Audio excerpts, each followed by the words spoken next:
Bitta savol bilmay qolsam, 4 qo'yaman desa, yo'q derdim, qaytib ketardim. 5 olaman deb yurib, bitta esimda qolgan ichki kasalliklar o'sha umuman ichki a'zolarni topshirayotganimda, splannologiya topshirayotgan paytimda 8 marta kelganman. Kelaman, savol beradi, javob beraman, bitta savol beradi, bilmay qolaman, 4 qo'yaman deb, yo'q 5 olaman, qaytib ketaman.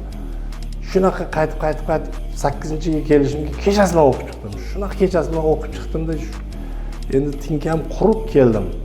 Kelsam bir pas kutib turdi, chiqqandan keyin 8-marta kelganda, "Всё, sen o'zi 5 ga bilasan", so'ramay 5 qo'yib qo'ydilar.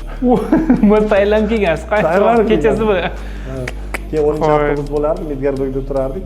10-avtobusga o'tirganman, kechasini uxlamaganman. Shunda avtobusga o'tirib, derazaga boshim qo'yib uxlab qolganman. Avtobus 3 marta Midgardogga qaytib borgan. 3 marta turg'izmagan ular. Kelgan, qaytib borgan, oxiri shofyor o'yg'atdi. Kechqurun 8:30, 9 bo'ldi.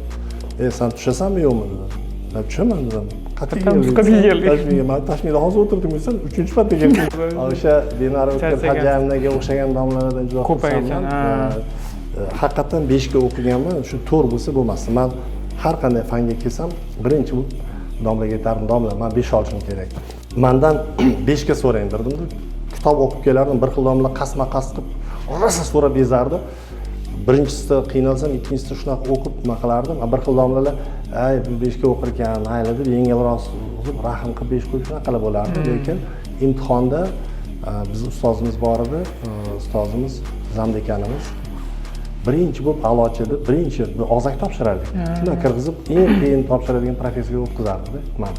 Keyin rosa ezardi, savol berardi, 5 olib ketardim.